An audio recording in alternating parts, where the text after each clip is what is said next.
la matemática y la filosofía realmente están relacionados. Sí, claro. La matemática está tan relacionada con la filosofía como, por ejemplo, la geometría, el propio Pitágoras. De hecho, Pitágoras se le atribuye la invención de la propia palabra. Aquella, el átomo no se conocía. Los tipos postulan la idea de que el universo está compuesto de átomos y vacíos. Es decir, son capaces de concebir la idea de que toda la naturaleza, toda la realidad material, el mundo en torno, está constituido por unas partículas infinitamente pequeñas, invisibles, indivisibles, llamadas átomos.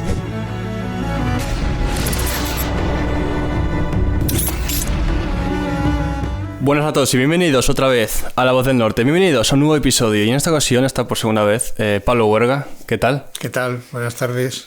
Pues bueno, por segunda ocasión ya vienes aquí otra vez. Sí, encantado de estar con vosotros otra vez. Para que no haya visto el último podcast que grabamos juntos, que fue el número 13, que por supuesto que lo recomiendo un montón. Uh-huh. Eres filósofo, eres profesor de la Universidad de Oviedo. Sí, ahora. Y vienes aquí, bueno, y hablar un poquito de lo que te gusta, de lo que también me gusta a mí, aunque no lo haya estudiado, que es la filosofía. Uh-huh. Y en este episodio, un poquito más corto de lo normal, vamos a tratar el origen de la filosofía. Muy bien. Una filosofía, un concepto, una ciencia, ¿no? Supongo. Uh-huh. Que a la gente que no esté metida en el tema le puede resultar un poco... Sí. Sosa, quizás, es la palabra, pero que realmente esconde mucho y es muy profunda y muy interesante. Sí. Entonces, la primera pregunta que me gustaría hacerte es... ¿cómo se origina la filosofía exactamente?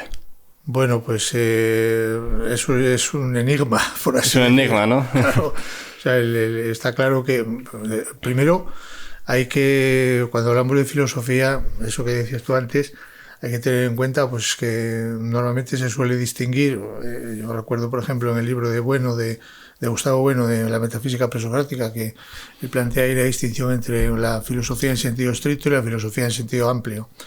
Es decir, suele pensarse que la filosofía puede entenderse como una cosmovisión que todos los pueblos, por así decir, en algún momento pues son capaces de desarrollar, precisamente por la mínima complejidad cultural que puedan desarrollar, de tal manera que se puede atribuir a cada pueblo pues una cosmovisión, una visión del mundo, un intento de explicación con todos los elementos propios de las mitologías y de las tradiciones acerca del mundo en el que viven.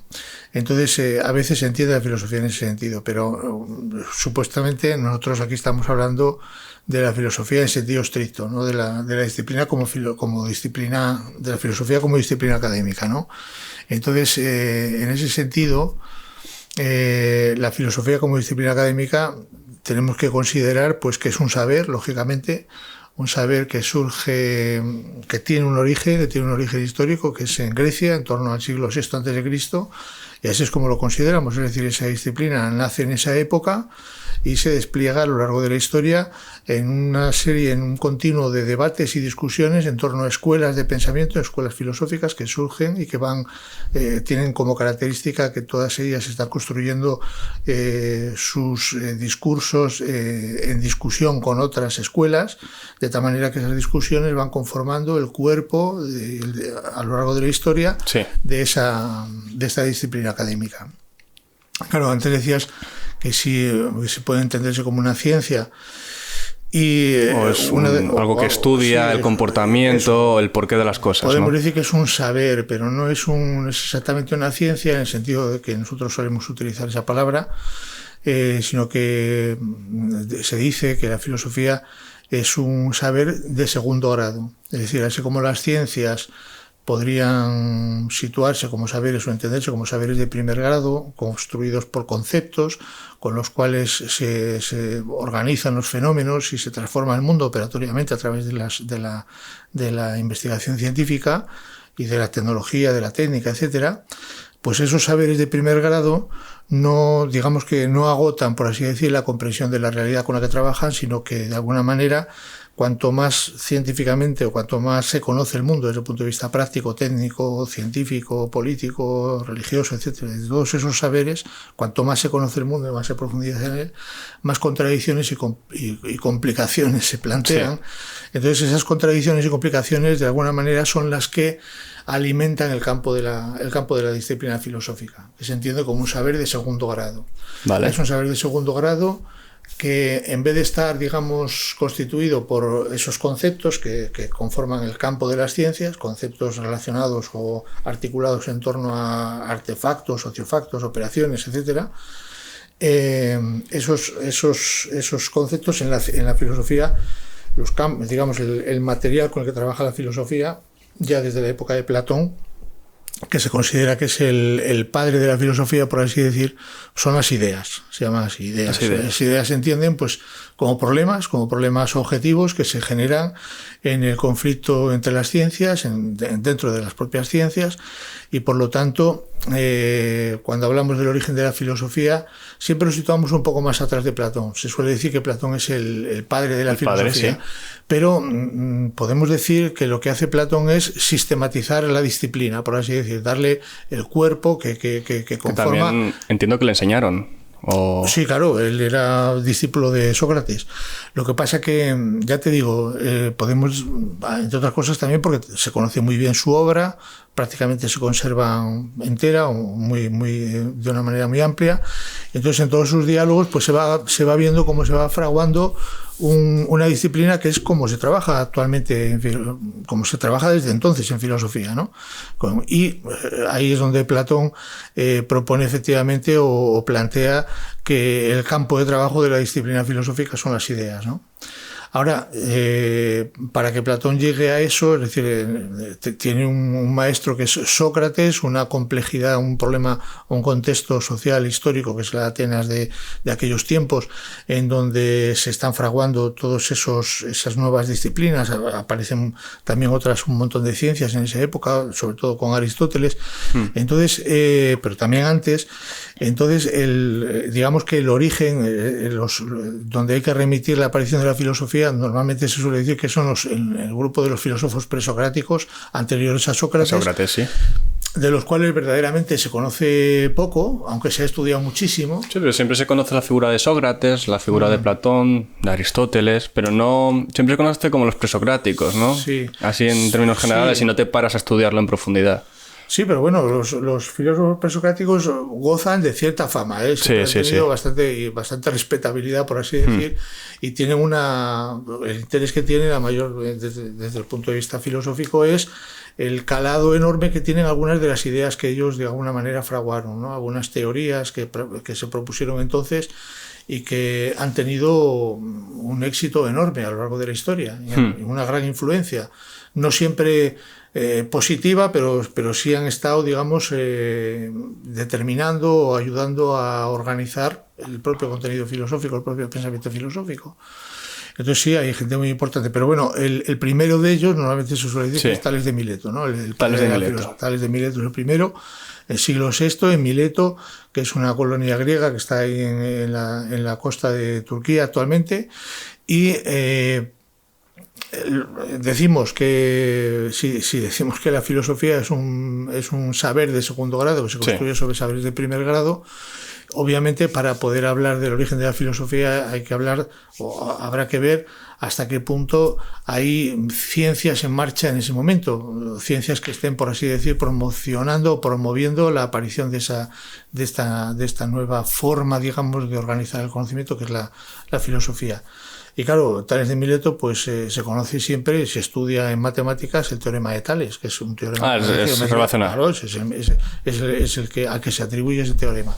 Entonces, se supone que ya en estos tiempos, esto es una tesis que también maneja Gustavo Bueno en su libro Metafísica presocrática, que yo creo que es una lectura muy interesante desde este punto de vista, pues que ya hay por lo menos una ciencia, una disciplina, la geometría, capaz, digamos, de alguna manera de promocionar este tipo de planteamientos que no llamamos exactamente filosóficos, son planteamientos metafísicos, pero que están de alguna manera abriendo el camino a la filosofía. Es decir, la matemática y la filosofía realmente están relacionados directamente. Sí, claro.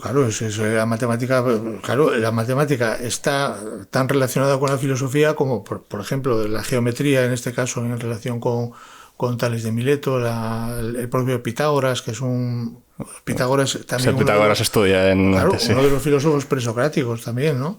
De hecho, Pitágoras se le atribuye en algunas tradiciones la invención de la propia palabra. Es decir, porque no se hablaba antes. Claro, la palabra filosofía es una palabra de origen griego, pues, sí, como otras muchas, pero claro, hay que inventarla. Es decir, no...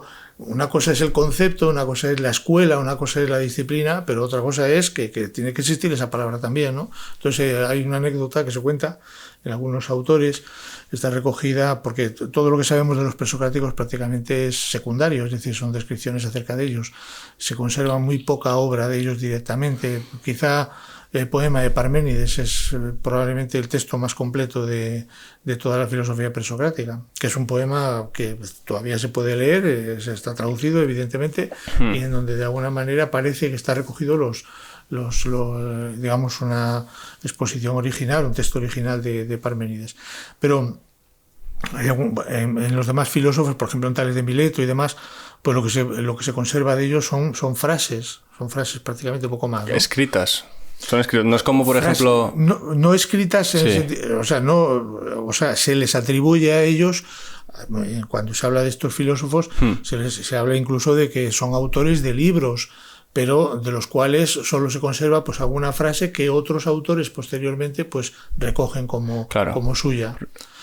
Por ejemplo, fíjate, es que incluso la propia tradición que engloba a todos estos filósofos como presocráticos es algo que ellos, por supuesto, no sabían. Es decir, ellos estaban planteando estos problemas, pero fue un filósofo posterior, estoico, Panecio, el que al parecer organiza a todos estos filósofos y les llama filósofos presocráticos, es decir, anteriores a Sócrates.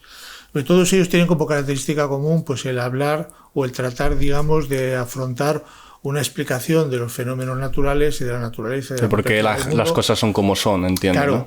Desde una perspectiva que es distinta a la que suele atribuirse, digamos, a las explicaciones de cosmovisiones de tipo teológico, mitológico, ¿vale? O religioso. ¿Y hay alguna explicación que tenían alguno de ellos? Curioso, porque claro, no es lo mismo mirar al sol o entender el ciclo del día y de la noche, por poner un ejemplo a día de hoy, que en la Grecia de antes de Cristo. Ni hay las mismas herramientas, ni hay lo que se sabe a día de hoy. Entonces, ¿qué cosas sacaban en claro? Hay algunos de ellos interesantes para aquella época, por supuesto. Sí, bueno... Si hay algún presocrático realmente curioso y a compartir. No, son todos muy interesantes, te digo. Desde el punto de vista de la visión del universo, por así decir, pues obviamente esta gente se movía a una escala, digamos, de lo que es el sistema solar, por así decir, la observación de los planetas, de los astros, la distinción entre planetas y estrellas, la esfera celeste, etcétera. Todo eso ya formaba parte de su... Es decir, eso ni siquiera era una cosa ya que provenga de los griegos, sino que ya los egipcios, en Babilonia, en Mesopotamia, ya se tenía un conocimiento observacional bastante curioso e interesante acerca de los procesos cósmicos, de los movimientos de los planetas, de los movimientos de la Luna, etcétera. Pero claro, imagínate, yo qué sé, pues hablábamos de Pitágoras antes, el teorema de Pitágoras, por ejemplo, es decir, la vinculación del pensamiento filosófico con ciencias está también presente en el caso de Pitágoras, pero, por ejemplo, la idea de Pitágoras de utilizarla, de relacionar las proporciones cuantitativas como explicación de diversidad de cualidades, por ejemplo, los sonidos, la música, etcétera, las proporciones, pues es una cosa que ha sido recurrente a lo largo del tiempo. El pitagorismo ha estado presente a lo largo de toda la historia. De hecho, hay pues toda una tradición de pensamiento que ha tenido su importancia también en la revolución científica a partir del siglo XV, etcétera, en donde el pitagorismo está influyendo junto con otras tradiciones, ¿no? Pero tienes, por ejemplo, qué sé yo, el atomismo de Demócrito y Leucipo. El atomismo, claro, pues es una una filosofía. De aquella el átomo no se conocía, claro. Claro, no se claro, conocía. claro. No se Por conocía. supuesto que no se conocía. Pero, claro, los tipos Sí. postulan la idea de que el universo está compuesto de átomos y vacío. Es decir, son capaces de concebir la idea de que toda la naturaleza, toda la realidad material, el mundo en torno, está constituido por unas partículas infinitamente pequeñas, invisibles, indivisibles, llamadas átomos, que en griego significa lo que no se puede dividir, tomos Claro. en división, una partícula negativa, lo que no se puede dividir. Entonces, la composición de los átomos en vacío, entendido como un espacio, que también es una cosa, un concepto verdaderamente complejo desde el punto de vista de la filosofía de la ciencia, de la historia de la ciencia, de la física, etcétera, pues son conceptos que son todos ellos problemáticos, pero esos conceptos pues han tenido una enorme influencia. Digo, el atomismo, por ejemplo, pues tuvo sus repercusiones en filosofías posteriores, como por ejemplo los epicúreos, Epicuro, esta gente, pues los epicúreos fueron atomistas, es decir, era la expresión de un materialismo radical. El universo, toda la realidad, incluidos los dioses, en caso de que los haya, tienen que estar constituidos por algo, ¿no? Esa materia, ¿no? Claro. El átomo, átomos y vacío. ¿Y cómo se construye el mundo a partir de los átomos? Pues se supone que los átomos están en movimiento, chocan entre sí y sus formas distintas hacen que se mezclen unos con otros, formando realidades concretas, que son las que constituyen. Pero claro, es imposible, digamos, a partir de los cuerpos, digamos, visibles o operables, triturar hasta llegar a los átomos. Eso es absolutamente imposible. Los átomos son invisibles e imposibles de conocer, por así decir. Con lo cual estamos ante conceptos muy abstractos también, ¿no? No, pero entonces, que se llegan a ellos por pura racionalidad, ¿no? Exactamente. Por puro sentido común, digamos. Por análisis y discusión, efectivamente. Pues no tienes un microscopio para observar un átomo. Claro, es interesante plantear ese tipo digamos, de retos, por así decir, racionales, ¿no? Entonces luego el atomismo concretamente, que Epicuro retoma, pues acaba desembocando en una de las obras de filosofía de la época antigua que mejor recoge toda una tradición que ya procede de los presocráticos, que es la obra de Lucrecio de Rerum Natura, en donde se intenta dar una explicación del sistema del universo a partir de la teoría de los átomos y vacío. Ese libro es un libro interesantísimo, publicado, o sea, escrito en el siglo I a.C., que, como prácticamente toda la obra de los epicureístas y atomistas, precisamente por su carácter materialista radical, pues estuvo a punto de perderse.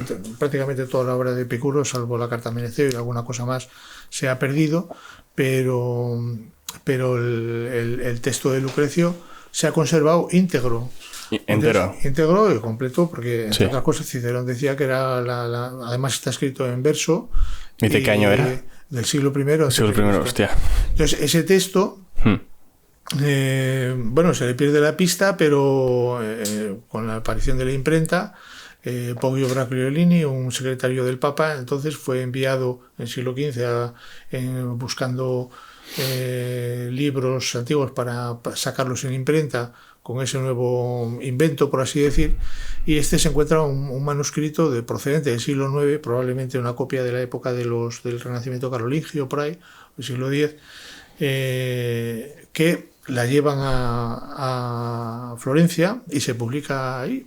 Entonces resulta que ese texto, la edición a través de imprenta de un texto, que por supuesto los textos hasta entonces se escribían, eran manuscritos. Claro. Entonces ese texto, por ejemplo, un autor norteamericano llamado Stephen Greenblatt, que tiene un libro interesantísimo que se titula El Giro, que cuenta un poco la historia de esta corriente de pensamiento y particularmente este libro, pues él señala la importancia que esta obra ha tenido en el despliegue de la revolución científica que se produce a partir del siglo XV en Europa. Y efectivamente, Galileo fue acusado de atomista y... Galileo fue duramente acusado, claro. Sí. Entonces, por ejemplo, el juicio contra Galileo, que muchos... O sea, que tradicionalmente se cree que es por la cuestión de eso, de suponer que que la Tierra se mueve, al parecer, es decir, hay indicios para pensar que el verdadero problema era que era atomista. Y eso es lo que preocupaba. Entonces, el atomismo ha estado presente en toda la revolución científica. El propio Newton era atomista todavía, ¿no? O sea, está en Boyle, está en la tradición de la Royal Society, de Hooke, etcétera. Es decir, que pone en marcha, digamos, eso, lo que va a ser la revolución científica y el gran cambio que se produce a partir del siglo XVII, XVIII. Entonces, es decir, son obras y son tradiciones que llegan hacia atrás hasta ese punto, ¿no? Lo que pasa es que luego el atomismo obviamente ha sido, digamos, arrasado, por así decir, por el propio desarrollo de la física y la química, porque los átomos ahora, pues cuando nosotros hablamos de átomos, hablamos de entidades que supuestamente están compuestas de partes, etc. Claro. Pero bueno, está, por ejemplo, otro autor muy interesante, otro presocrático, Empédocles de Agrigento. Eso no lo conocía. Empédocles es interesantísimo. ¿Qué decía? ¿Qué postulaba? Del sur de Sicilia, de Agrigento, Acragas, hay una ciudad que todavía se conoce, vamos, ahí está el Valle de los Templos, muy famoso.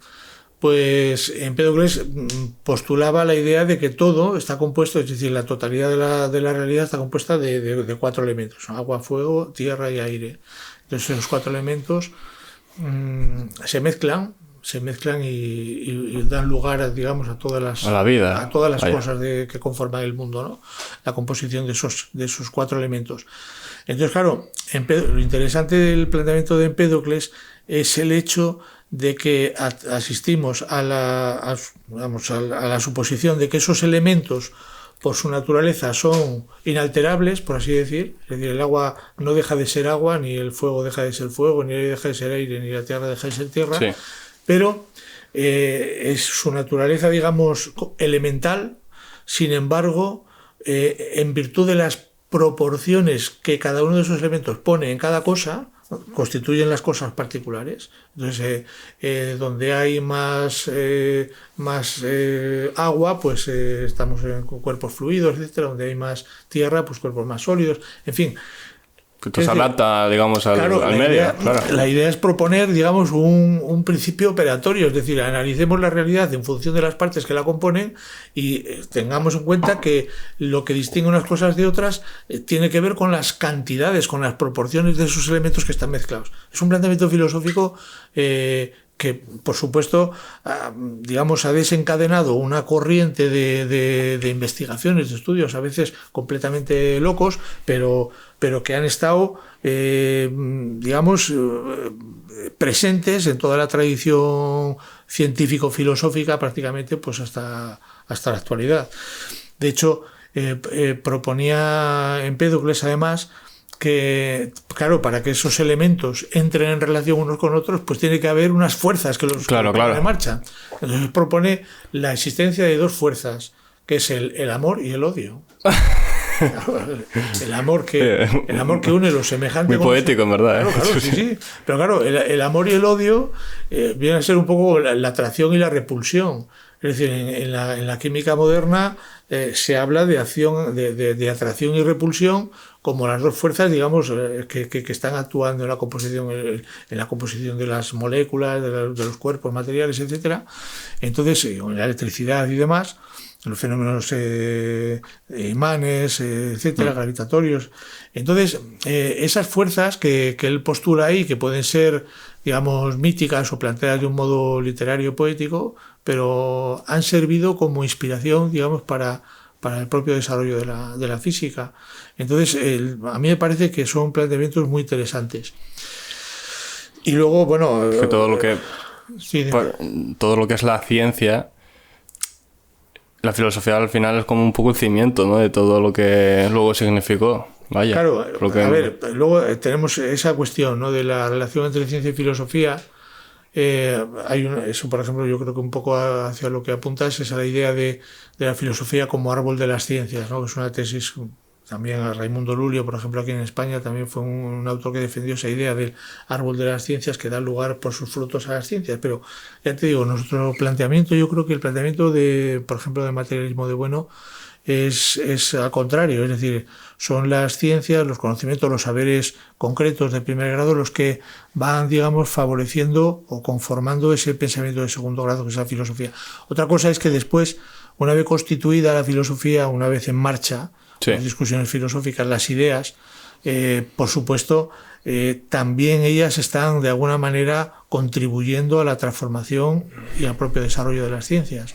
Es decir, decir que la ciencia solo está determinada por la técnica, pues es un reduccionismo bastante curioso, ¿no? Yo creo que hay que defender el papel de las ideas en la articulación, en el despliegue de planteamientos científicos también, ¿no?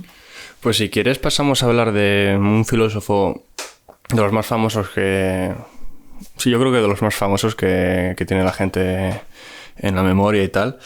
Que es un... A mí me causa mucha atención y mucha curiosidad porque es un filósofo que murió defendiendo sus ideas, que es el que divide, digamos, o que marca un antes y un después en la filosofía, que es Sócrates, porque existen los filósofos posocráticos y presocráticos, ¿no? Sí, sí. Claro, entonces, sí, me gustaría que me hicieses como un perfil de cómo era Sócrates y sobre todo de que defendía, ¿no? Y sus postulados. Pues mira, y cómo murió, que es muy interesante, yo creo. ¿Y por qué?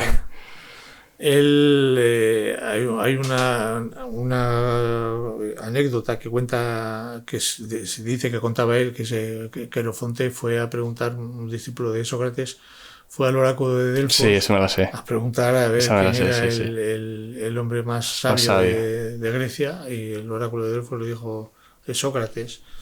Sócrates, que decía, que defendía esa idea de solo sé que no sé nada, ¿no? Yo creo que, bueno, es muy interesante la idea de cómo ese principio, el solo sé que no sé nada, se entiende como, de alguna manera, el sentido de lo que es la filosofía, ¿no? Es entendida como la definió, decíamos antes, Pitágoras, ¿no? Cuando, ya sabes que, bueno, no comentamos la anécdota, pero cuando Pitágoras decimos que Pitágoras, según la anécdota, inventa la palabra, es porque él se cuenta que estaba en Olimpia y aparecer en las gradas del estadio, y alguien le dijo, tú, polímata, que sabes muchas cosas, ¿no? Sí. Dijo, no, yo no soy polímata, soy filósofo, solamente amante del saber, es decir, digamos, una expresión de modestia, por así decirlo, ¿no? Sí, no humilde. Soy filósofo, no soy sabio, sino amante del saber. Entonces, un poco es lo que de alguna manera queda recogido también en esa frase de Sócrates, ¿no? Solo sé que no sé nada, es decir, y aquellos que creen que saben, acaso no saben que no saben nada. Entonces, un poco es la expresión de la docta ignorancia, ¿no?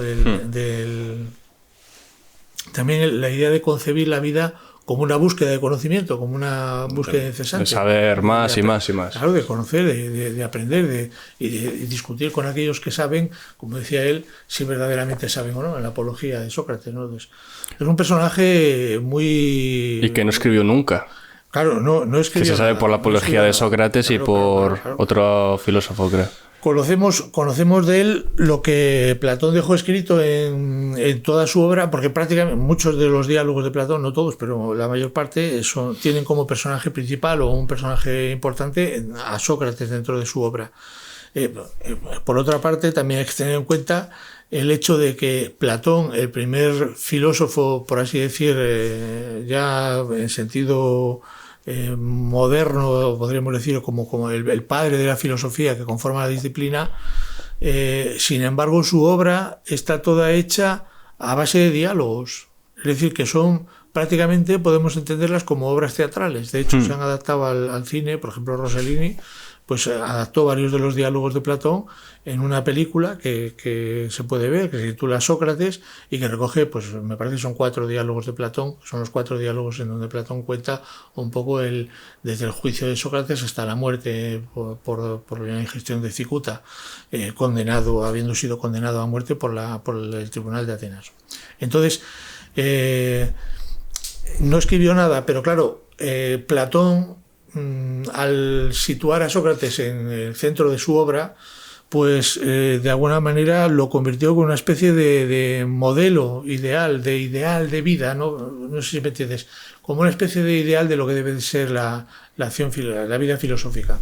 Y hay un diálogo que también se ha adaptado al cine en una película, que es El banquete de Platón, un diálogo en donde es una película de Marco Ferreri. En ese diálogo pues se discute el tema del amor. Del amor.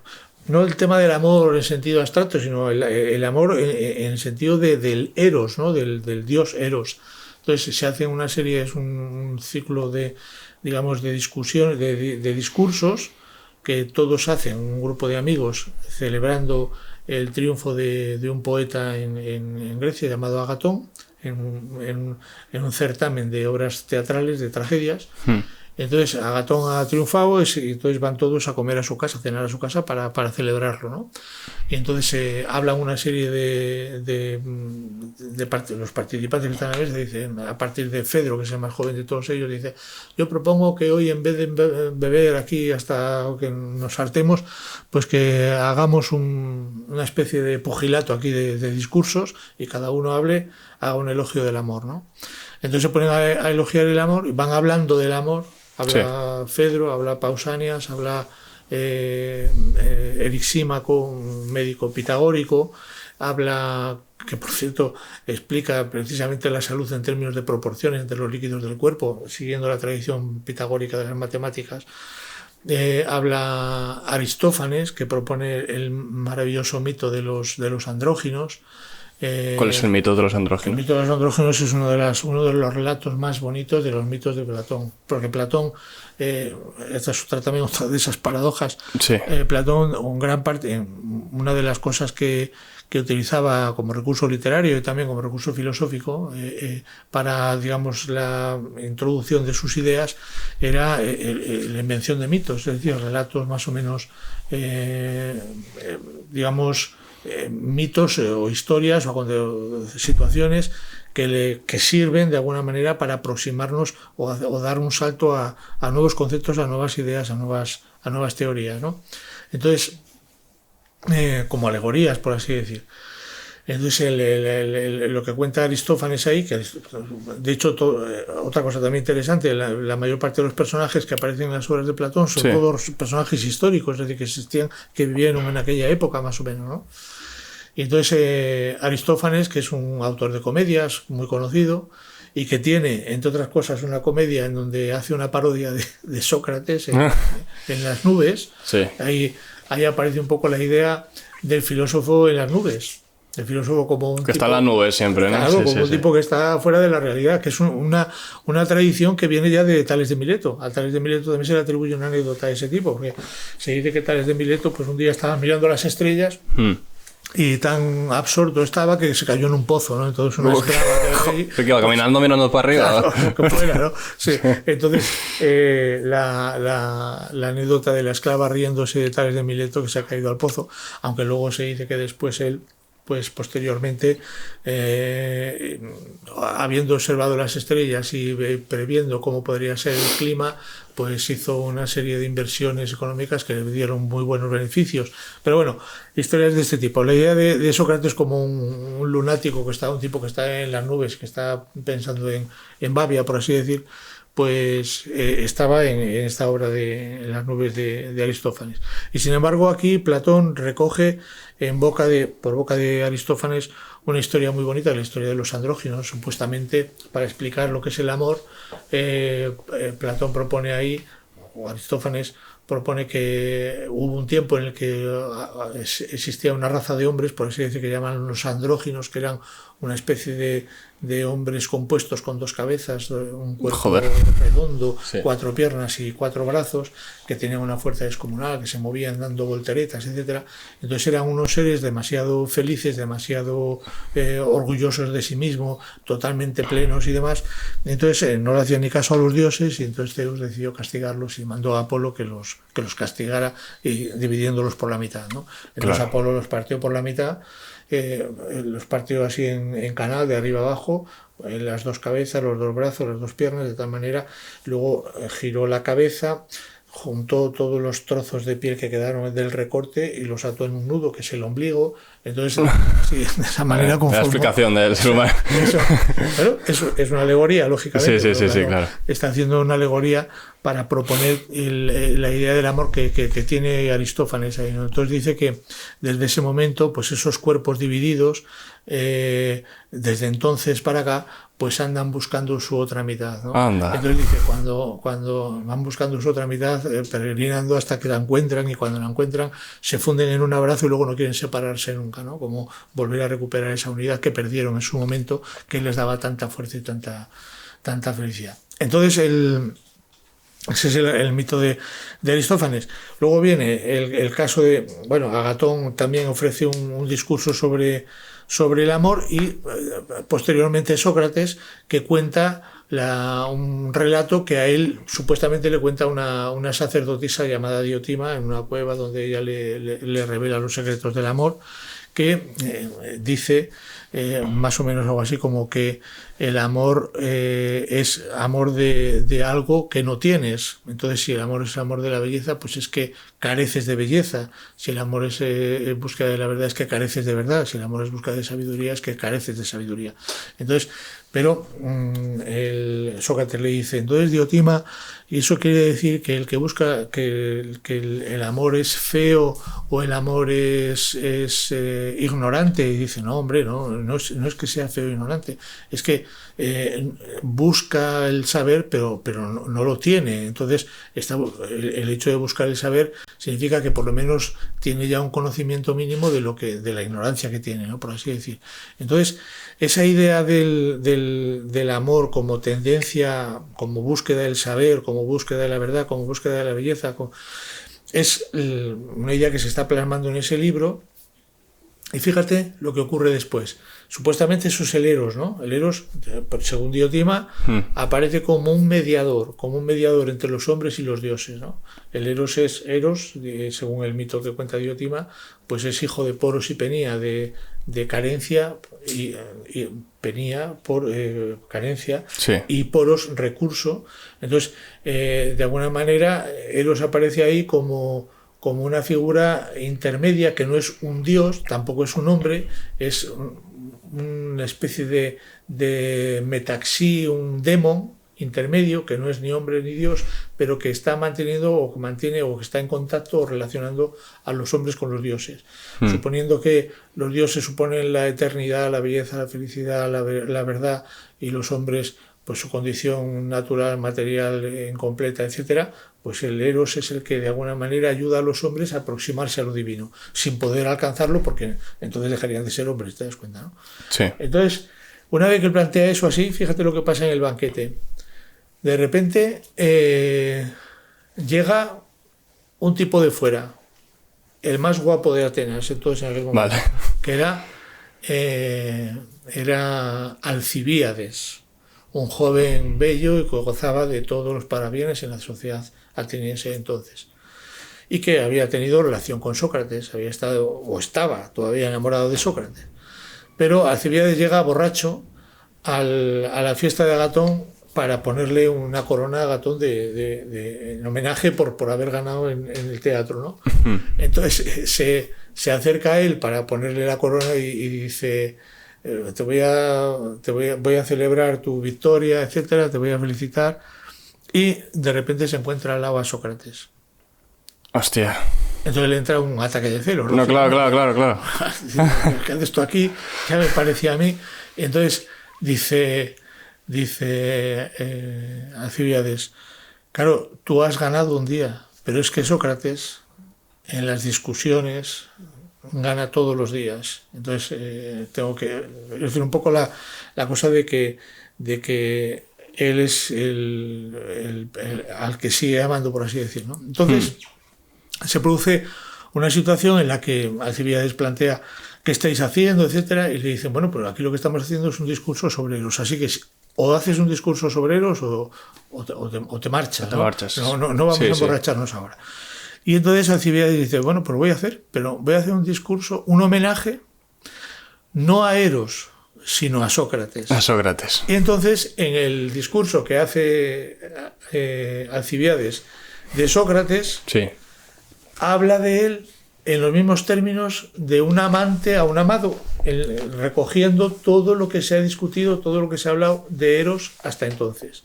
De tal manera que Sócrates aparece identificado como Eros, como un dios. como el dios, Sí, como ese mediador, por así decirlo, como ese mediador que aspira al conocimiento sin alcanzarlo, que es hijo de Poros y Peneus. Es decir, la identificación de Sócrates con Eros es de alguna manera transferir todo aquello que se ha dicho sobre Eros al propio Sócrates, que aparece entonces como una figura que te ayuda, que ayuda a los demás a alcanzar el conocimiento o a buscarlo o a perseguirlo, pero entonces tienes que seguirlo con su disciplina, con la discusión, con el debate, con la crítica constante, con la puesta en entredicho de todo lo que tú quieres saber.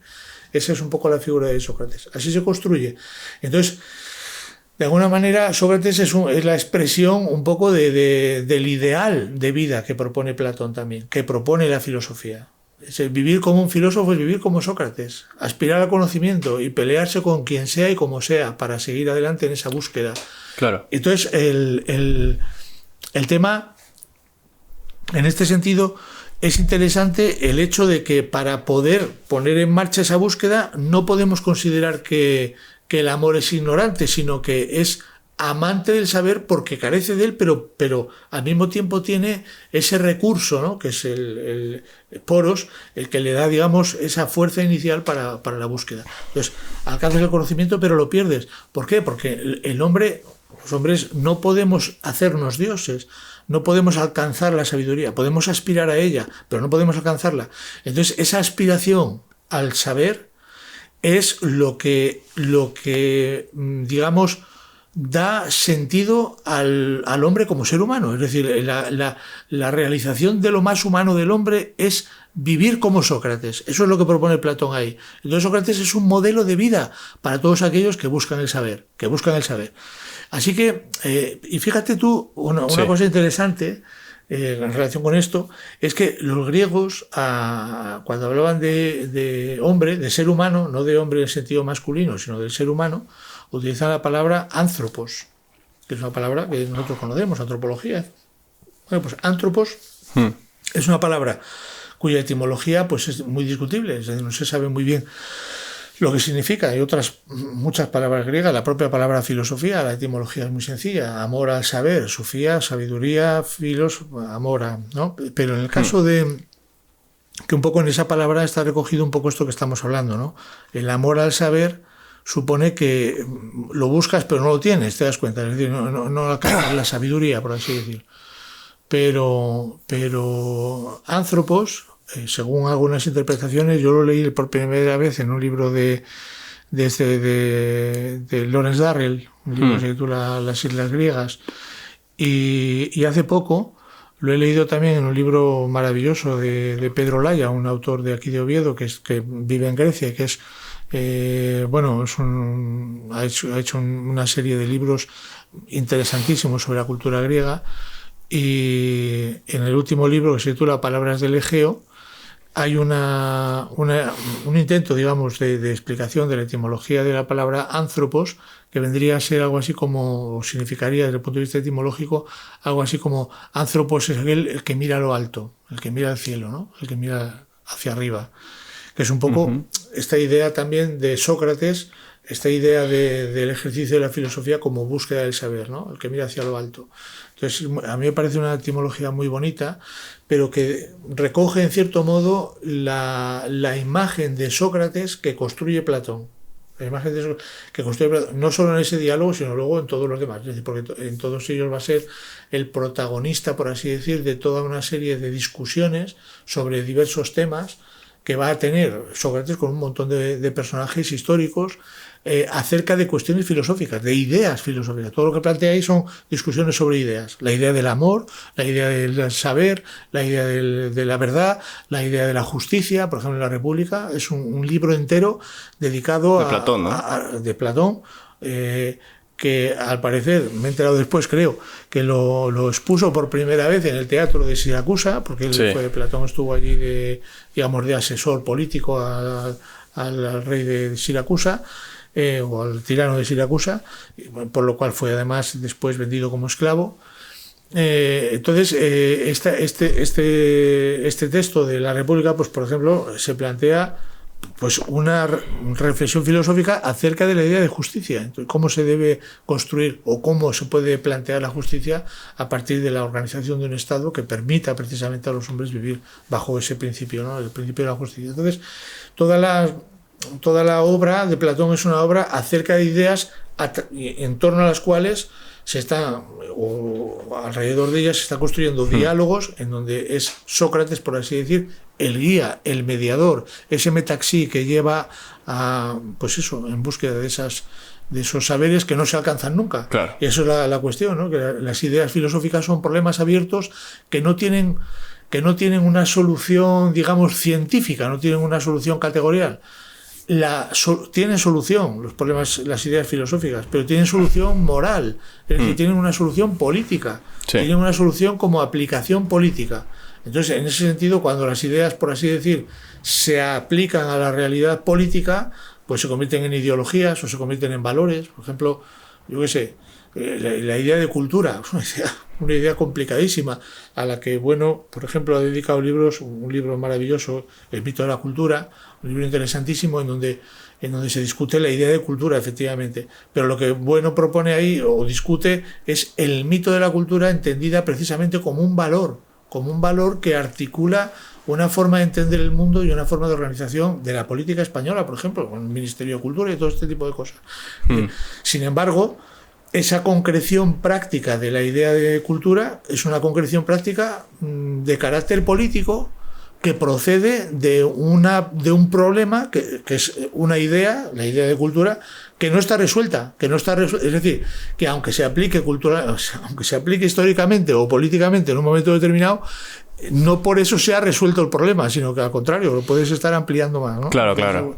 Entonces, un poco... O sea, no es un concepto que no está fijo. Claro. Son, por así decir, son lo que constituye el campo material de la filosofía. Son esos problemas abiertos, ¿no? Esas ideas que ya desde Platón pues se han ido discutiendo, se han estado discutiendo y se han ido transformando en función también del propio desarrollo de las ciencias, ¿te das cuenta? Porque no es lo mismo hablar de, por ejemplo, la idea de hombre, una idea importantísima, claro, para la filosofía. ¿Qué es el hombre? Pues una pregunta, por ejemplo, Kant, cuando planteaba lo que es la filosofía, dice, hay tres preguntas que configuran, por así decir, el campo de la filosofía. Son, ¿qué puedo saber? ¿Qué debo hacer? ¿Y qué me es dado esperar? Y esas tres preguntas se resumen en una. ¿Qué es el hombre? Fíjate, claro. La idea de hombre es una idea... Es una pregunta, es un problema filosófico. Pero claro, no es lo mismo hablar de hombre en la época de Platón o en la época medieval que hablar del hombre actualmente. Claro. No tiene nada que ver. Claro, pero ¿por qué? Pues porque las ciencias precisamente nos han cambiado la perspectiva completamente. Si ahora hablamos del hombre, tenemos que tener en cuenta pues todo lo que ha dicho la biología evolucionista, pero antes de la biología evolucionista, el hombre pues se entendía de otra manera, es decir, como a lo mejor pues como una criatura hecha por Dios para dominar el mundo, compuesto de alma y cuerpo, etcétera. Pero desde la teoría de la evolución, que entiende al hombre como un animal más evolucionado entre otros, pues obviamente la visión de la idea de hombre que tenemos ahora es totalmente distinta, ¿no? Entonces las ideas van cambiando también a lo largo de la historia. Si quieres, estamos en tiempo ya. Muy rápidamente, y hay que ser un poco breve, el famoso método socrático. ¿Podrías definirlo así rápidamente? Bueno, el método socrático es un proceso de preguntas y respuestas para llevar a los individuos a contradicciones que supuestamente te permiten alcanzar un conocimiento de tu ignorancia, por así decir. Vamos, que empiezo preguntando si sabes de un tema, empiezo a preguntarte y al final te das cuenta de que no sabes de ese tema. Que sabes, exactamente. Vale. Entonces te lleva a contradicciones, a planteamientos que te hacen replantearte un poco tus propios saberes, ¿no? Eso es un poco digamos la erística filosófica de Sócrates. Pues me da pena porque no hay tiempo para más. Para hoy. Espero que vuelvas en otra ocasión y continuemos la línea cronológica filosófica de la filosofía, ¿no? Con Platón, Aristóteles en adelante. Este es el primer vídeo de una serie que me gustaría ir haciendo periódicamente aquí en La Voz del Norte, acerca de la maravillosa filosofía. Y suscribiros y activar la campanita si no queréis perderos ningún programa. Y muchas gracias a ti, Pablo, por haber acudido. Gracias a vosotros. Al final el tiempo es escaso y tenerte aquí ha sido maravilloso. Es un placer, Diego, como siempre. Así que nada, nos vemos en una semana, el próximo lunes a las 2:30, como siempre, ¿vale, chicos? Cuidaos.